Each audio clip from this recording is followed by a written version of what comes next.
Impala Platinum is the world's second largest platinum producer, with mines near Rustenberg, Steelpoort and on the Great Dyke in Zimbabwe.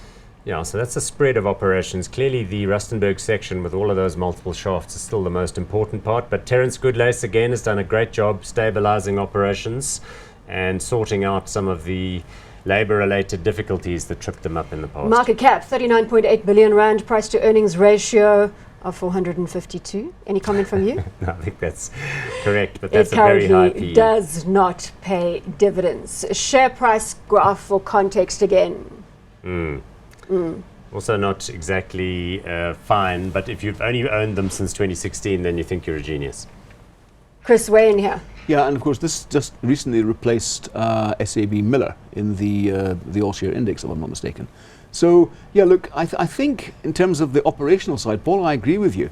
Look, and the same goes for the Anglo guys. It's a well-run operation, but against that background, the background is absolutely deadly. You mentioned electricity, and the supply of electricity, I think, is no longer so much of a problem. It's the cost. The cost is going to keep on escalating. I was going to say, stable electricity supply is much more on the cards today. Yeah, the stability is there. It's not a problem. But it's just the cost that's going to keep on rising inexorably, unfortunately.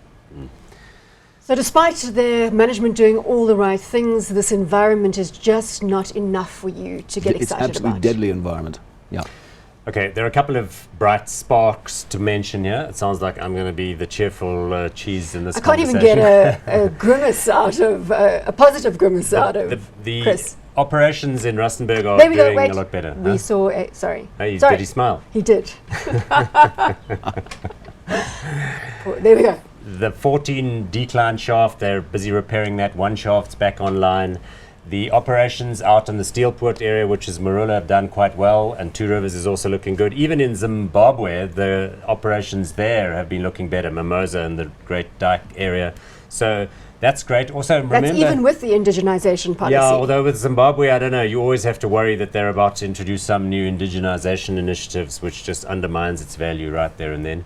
Remember also that the Impala Refining Services in Springs is the world's leading purchaser and re-smelter of the polluted platinum that comes out of old cars as exhaust pipes.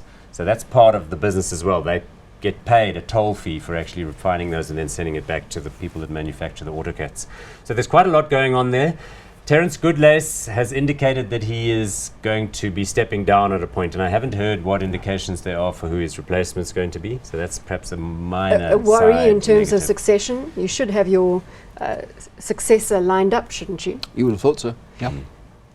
Well, you have put some positive into the story. Is there anything else you want to add? No, I do think at around 54 rands a share that it's attractive, and I do buy the theory that a company like this will be perfectly poised to profit and make more gains and have strong cash flows in the event that there's a slight uptick in the platinum price. Hot or not, Mr. Gilmour? Not hot.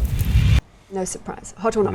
I'm going to go hot on this one. I think the moment, and in fact, I was hot on it last time we talked about this sector, I think back in July. Well, I'm glad you are being consistent. It hasn't done anything for us since then. It's still sort of hovering around the same level.